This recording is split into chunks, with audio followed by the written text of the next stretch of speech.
Hello and welcome back to my channel love and travel read and debate. हमने complete किए थे दो poetries जो पोएम्स है। एक था बास्केट फुल ऑफ मूनलाइट और फर्स्ट वाला था टीनेजर्स पे। अभी बीच का है रिप्रोच है। हाँ, लेसन का सिर्फ एक्सप्लेनेशन देख लेते हैं क्योंकि एक्सप्लेनेशन जानना, स्टोरी क्या है वो जानना जरूरी है। फिर बाद में मुझसे क्वेश्चन आंसर और फिर ग्रामर के सेक्शन पे आते हैं। तो पूरी स्टोरी को मैंने एक छोटे समरी में लिखा है। The writer's father N encounter of a special kind, जो तुम्हारा चैप्टर है होंगे। The writer's father was a doctor working in Raniganj, West Bengal. जो राइटर का फादर है, जो राइटर जिसने कहानी लिखी है, अच्छा बाय द वे लिखा हुआ है तपन मुखर्जी थे। तपन मुखर्जी, ये इन्होंने दी है स्टोरी और ये रियल स्टोरी है। रियल घटना, इंसिडेंट। इंसिडेंट मतलब घटना पे आधारित है। ओके, तो the writer's father was a doctor working in Raniganj, West Bengal. जो जिसने कहानी लिखी है, जिसमें जो बच्चा है ना वही ये है, उसने ये कहानी लिखी है। तो उसके पापा, उनके राइटर के पापा रानीगंज वेस्ट बंगाल में डॉक्टर थे। कौन थे? Doctor. Their house was inside a large company campus full of trees, flowers, birds, squirrels and langurs. देखो, ये सेंटेंस लिखना क्यों जरूरी? तो कैंपस कहाँ था? जंगलों के बीच में था, जहाँ तुमको फ्लावर्स दिखेंगे, ट्रीज दिखेंगे, झाड़ दिखेंगे, फ्लावर्स, फूल दिखेंगे, बर्ड दिखेंगे, पक्षियां दिखेंगे, स्क्विरल दिखेंगे, गिलेरियां दिखेंगी और लंगूर्स। लंगूर्स कैसे दिखता है वो तुम्हारे टेक्स्ट में है। The writer love nature and animals. जो राइटर है उनको पसंद था नेचर, कुदरत पसंद था, और एनिमल्स, जानवर बहुत पसंद है। One quiet Saturday afternoon during the Durga Puja holidays, Durga Puja के हॉलीडे के टाइम पे, सैटरडे के दिन, the writer was reading a story book. वो स्टोरी बुक पढ़ते बैठे थे। Suddenly he heard dogs barking. अचानक उन्होंने सुनी, हर्ड मतलब सुनना। क्या सुना? कि डॉग्स बार्क कर रहे थे, कुत्ते भौंक रहे थे लाउडली, जोर से, and crows making a lot of noise. और जो कौवे हैं बहुत ज्यादा शोर मचा रहे थे। नॉर्मली हम कब देखते हैं कौवे और कुत्ते से भौंक रहे हैं? जब कोई नया जानवर आया है जो उनके फेमिलियरिटी नहीं है जिसमें। जैसे कोई नया जानवर आता है तुम्हारे, अगर फॉर एग्जाम्पल विलेज में कोई अगर बंदर वगैरह आ रहा है तो सब कौवे चिल्लाते हैं, तो उनको कुछ नहीं दिखा। तो curious he went to the veranda to see what had happened. Curious मतलब उनको उत्सुकता हुई जानने की कि देखने इतना सब चिल्ला रहे जानवर तो कुछ आया रहेगा। तो वरंडा मतलब अपने आंगन में गए और वहां देखी कि क्या हुआ है। हैपेंड मतलब क्या हुआ। ओके, क्यूरियस मतलब उत्सुकता जानने की। He saw a big male langur attacking a baby langur. एक बड़ा मेल लंगूर था, वो छोटे बेबी लंगूर को अटैक कर रहा था। जैसे एक बड़ा डॉग है वो छोटे पपी को अटैक कर रहा है, वैसे ही बड़ा लंगूर छोटे लंगूर पे अटैक कर रहा था। Male langur sometime kill other male babies in their group. कभी कभी जो मेल लंगूर है वो छोटे, उनके जो छोटे बेबी लंगूर को है ना उनको खाते हैं या मारते हैं। ये उस क्या बोलते हैं प्राणी के अंदर का उनकी क्वालिटी है। Okay, the langur finally drop the baby, sorry, the writer quickly pick up the stick and threw stones at the attacking langur. तो राइटर ने क्या किया कि उनको समझ नहीं आया क्योंकि उस टाइम पे बच्चे थे, वो स्टोरी बुक तो पढ़ रहे थे, तो उन्होंने क्विकली उठ गए। उन्होंने एक पिक ली, एक सॉरी, एक स्टिक ली, एक लकड़ी ली, और क्विकली, क्विकली मतलब जल्दी, उस स्टिक को थ्रू, थ्रू मतलब फेंकना, थ्रू मतलब फेंकना, स्टोन्स पत्थर फेंके एट दी अटैकिंग लंगूर, जो अटैक कर रहा था उस लंगूर के ऊपर। The langur finally drop the baby from the roof. तो जिसने पकड़ा था लंगूर को खाने के लिए, मारने के लिए, जो भी करने के लिए, उसने वो लकड़ी फेंकने के बाद, मारने के बाद, स्टोन फेंकने के बाद उसने वो लंगूर को ड्रॉप कर दिया, बेबी लंगूर को। कहाँ से ड्रॉप किया? रूफ पे से। रूफ मतलब पतरा, जो अपनी पतरा हो, छपरा हो, जो भी तुम्हारे घर का रूफ है उसको रूफ बोलेंगे। The writer kept the dogs away and caught the baby before it fall. तो कुत्ते जो थे, कुत्ते उसको ना खाए करके लंगूर जैसे ही गिरा, वैसे राइटर ने उसे कैच कर लिया अपने हाथ में, ताकि कुत्ते बीच में ना गिरा और उसको वापस कुछ परेशानी हानि ना पहुंचे। कॉट मतलब पकड़ लेना। The baby langur was badly injured and was unconscious. छोटा बेबी लंगूर तो था, बीते सब लकड़ा लकड़ी में, भागम भागी में, उसको थोड़ा सा इंजर्ड मतलब अच्छा खासा लग गया, उसको इंजर्ड हो गया। एंड अनकॉन्शियस, अनकॉन्शियस मतलब सोचने समझने की क्षमता नहीं होना। जैसे मैं बहुत अनकॉन्शियस हो गया, बहुत ज्यादा पढ़ाई के बाद 3-4 दिन की कंटिन्यूस पढ़ाई के बाद मैं अनकॉन्शियस हो गई थी, मुझे कुछ समझ नहीं आ रहा था। अनकॉन्शियस मतलब होश नहीं रहना है, समझ नहीं आना।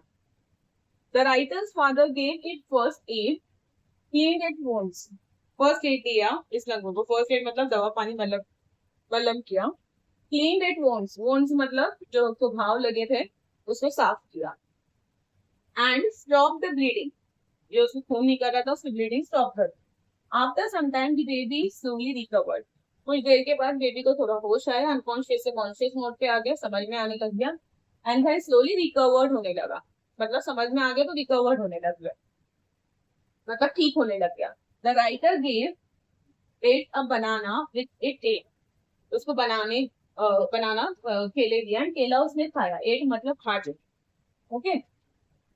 सोन the mother langur came quietly and watch, फिर वो लंगूर के जो बच्ची, लंगूर का जो बच्चा था उसकी मम्मी उसकी मम्मी आई थोड़ी देर के बाद, और उसने ये सब होते हुए देखा। अब जानवर को भी समझ में आता है जो सामने वाला पर्सन है वो उसकी, हाँ उसके बच्चे को हानि नहीं पहुंचा रहा है बल्कि उसकी केयर कर रहा है। तो क्या कर रही थी, क्वाइटली वॉच कर रही थी। तो क्वाइटली वॉच कर रही थी मतलब चुपचाप देख रही थी, फ्रॉम द रूफ, खतरे कर से। When she realise her baby was safe, realise मतलब एहसास होना, जब उसका एहसास हो गया कि उसका बेबी सेफ है, मतलब सुरक्षित हाथों में है। शी केम डाउन पिक, वो नीचे आ गई। पिक मतलब उठाया, किसको, अपने बच्चे को, बेबी लंगूर को, लविंगली प्यार से। हग, हग मतलब गले से लगाया। एक her to her chest, hug it to her chest, तुम्हारी उसमें लास्ट में एक पिक्चर है, किसी ने अपनी चेस्ट पे हग किया है। एंड कैरिड इट अवे, और लेकर चली गई। तो ये था स्टोरी का शॉर्ट एक्सप्लेनेशन। तुम्हारी 3 पेज की जो स्टोरी है, 3-4 पेज की स्टोरी, उसका शॉर्ट एक्सप्लेनेशन है ये। इसके बाद इसके क्वेश्चन आंसर्स पे आते हैं और अब इसकी थीम पे आते हैं। इस पर्टिकुलर चैप्टर का मतलब क्या है हमें देने के लिए, इसके अंदर थीम क्या है, थीम मतलब क्या सिखा रहा है। ओके ना, इस चैप्टर में हमने क्या सीखा, वो है थीम और मॉरल। थीम क्या है, थीम में हमने देखा कि जो राइटर है, राइटर ने इसमें ज्यादा एनिमल्स के ऊपर बात की और उनका जो लव है एनिमल्स की तरफ वो इस पे ज्यादा फोकस है। तो लव फॉर एनिमल्स, एनिमल्स के प्रति प्यार, काइंडनेस एंड करेज, दया रहना किसी के लिए, एंड करेज रहना, हिम्मत रहना चाहिए। हिम्मत रहना चाहिए, अगर फॉर एग्जाम्पल अगर कोई जानवर परेशानी है तो उसको उस पर्टिकुलर प्रॉब्लम से निकाले तो करेज होना चाहिए। Compassion towards wild life, compassion मतलब करुणा या दया की भावना रहना चाहिए टुवर्ड्स वाइल्ड लाइफ, जानवरों के प्रति, उनके जान के प्रति। ह्यूमन एंड एनिमल बॉन्डिंग, इसके अंदर दिखाया गया है कि इंसान और जानवरों की बॉन्डिंग कैसे होती है। तो ह्यूमन, इंसान एंड एनिमल की बॉन्डिंग, बॉन्डिंग मतलब एक दूसरे का name. Moral, we should protect animals and help them whenever possible, kindness and compassion can save lives, जब भी हमको लगे या जब भी जरूरत पड़े इन जानवरों को बचाने की तो हमको उनको प्रोटेक्ट करना चाहिए। प्रोटेक्ट मतलब उनकी हिफाजत करना चाहिए एंड उनकी हेल्प करनी चाहिए। व्हेनेवर मतलब जब कभी भी पॉसिबल हो। काइंडनेस, दया और कंपैशन, करुणा की भावना दिखाने से बहुत से इंसानों की नहीं, जानवरों की भी लाइफ सेव हो सकती है। तो लाइफ रहेगा तो एक से ज्यादा लाइफ, लाइफ मतलब एक से ज्यादा जाने हम सेव कर सकते हैं अगर ये 2 चीज अगर हमारे में है, काइंडनेस और कंपैशन। अब एक देख लेंगे, एनग्रोस्ड, एनग्रोज मतलब पूरी तरह से खो जाना, मतलब कोई भी काम में तुम पूरी तरीके से एकदम डूब चुके हो, खो चुके हो, मतलब आजू बाजू का कोई ज्ञात नहीं है। तो इंग्लिश में उसका मीनिंग है, ये हिंदी में है एंड इंग्लिश में उसकी साइड में है। इंग्लिश में इसलिए देखना जरूरी है क्योंकि अगर कल पैसेज आता है, पैसेज में ऐसा लिख के आता है कि इस पर्टिकुलर सेंटेंस का वर्ड बताओ कि इसका मीनिंग क्या है पैसेज में, तो ये उस चीज के लिए है। तो busy doing something deeply involve, busy है कुछ ऐसा करने में जिसमें तुम डीपली इन्वॉल्व हो। डीपली मतलब पूरी तरीके से अंदर घुसे हुए हो उस काम में, इन्वॉल्व मतलब उससे अंदर हो। अनफोल्डेड, किसी बात का सामने आना, कोई चीज है, कोई चीज का सामने आना या कोई नई स्टोरी पता चलना, अनफोल्ड हो गई है। हैपनिंग और बीइंग शो, हिंदी इंग्लिश में इसका मीनिंग है हैपनिंग, कुछ हो रहा है, या बीइंग शो मतलब कुछ दिखाया जा रहा है या कुछ बात सामने आ चुकी है। न्यू डायमेंशन, न्यू डायमेंशन का मतलब नया अनुभव, कोई चीज नई हुई है, नया अनुभव हुआ है वो। और इंग्लिश में इसका मीनिंग है a new way of seeing things, a new way of seeing things मतलब एक नए तरीके से, एक नए नजरिए से कोई चीजों को देखना। हार्टी, हार्टी मतलब पेट भरकर, कोई चीज का पेट साफ होना, पेट भरकर होना या संतोषजनक होना, उसको हार्टी बोलते हैं। इसको सेटिस्फाइंग बोलते हैं, सेटिस्फाइंग मतलब तुम संतुष्ट हो उससे। फीलिंग मतलब पेट भरकर। इंटरमीडिएट, इंटरमिटेंट मतलब रुक रुक कर कोई चीजें होना, लगातार नहीं होना। और इंग्लिश में उसका मीनिंग होता है स्टॉपिंग। स्टॉपिंग मतलब बंद हुआ, फिर स्टार्टिंग, फिर वापस स्टार्ट हो रहा है। नॉट कॉन्स्टेंट, नॉट कॉन्स्टेंट मतलब कोई भी चीज ऐसी सेम नहीं है, वो रुक रही है और चल रही है, या सिर्फ चल नहीं रही है, सिर्फ रुक नहीं रही, रुक रुक करके हो रहा है, उसको बोलेंगे हम इंटरमिटेंट। श्रिल, श्रिल मतलब तीखी या तेज या ऊंची आवाज, और इंग्लिश में उसका मीनिंग होता है very loud, sharp and high pitch. Pitch मतलब आवाज, तो बहुत सारी लाउड है आवाज, बहुत सारी शार्प है तेज, और बहुत सारी ऊंची है हाई। कमोशन, कमोशन मतलब शोर शराबा या अफरा तफरी, अफरा तफरी होना है, शोर शराबा होना, इसको बोलते हैं कमोशन। इंग्लिश में उसका मीनिंग होगा अ lot of noise and confusion, बहुत सारी आवाज और कंफ्यूजन। हैप्पीनेस मतलब बेचारा या बदकिस्मत।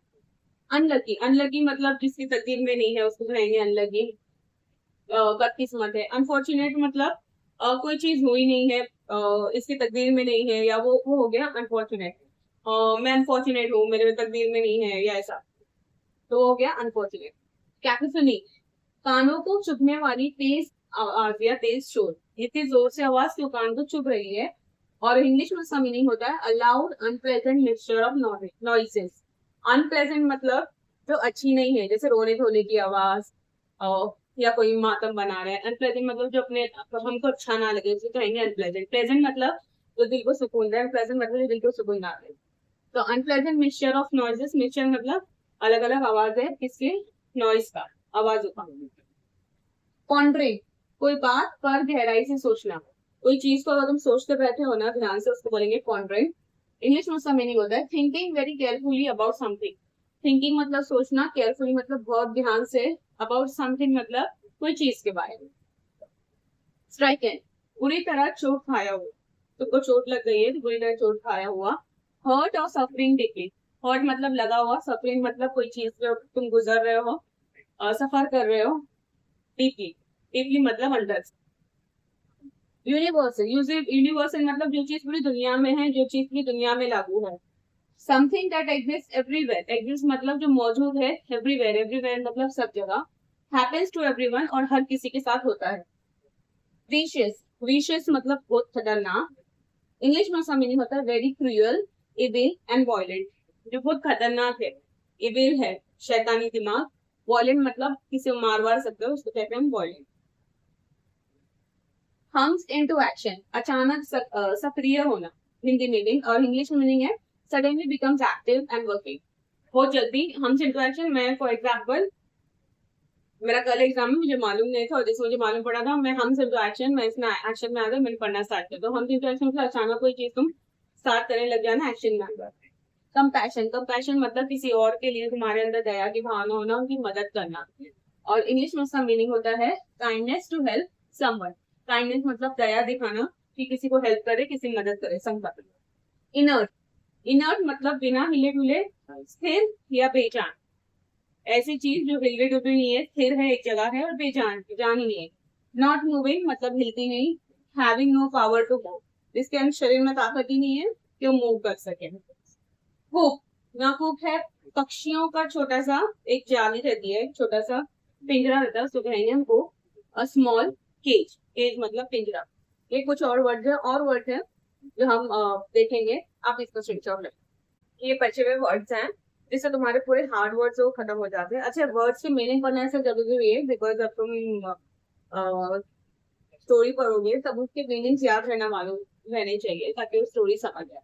ओके, स्टार्ट करते हैं। ओजिंग, ओजिंग मतलब धीरे धीरे बहना, धीरे धीरे बहना। Slowly flowing out like liquid from a cut, जैसे कुछ कट गया है, जैसे तुम्हारे पैर कट गया है, पैर कट गया है, वहां से ब्लड फ्लो हो रहा है, तो वो ऊज हो रहा है, निकल रहा है, तो ओजिंग। मफल्ड, दबी हुई या धीमी आवाज, हल्लू सी आवाज जो तुमको सुनाई ना दे। तो अ साउंड क्वाइट, साउंड है जो बहुत क्वाइट है, हिडन है, छुपी हुई है और सुनाई नहीं दे रही है। ओके। स्टर, स्टर मतलब थोड़ा सा हिलना उड़ना, या हाँ हिलना डुलना।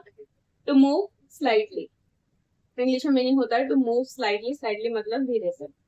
ट्रॉमा, ट्रॉमा मतलब सदमा या कोई गहरा दुख, गहरे दुख से जो सदमा पड़ता है उसको कहते हैं ट्रॉमा।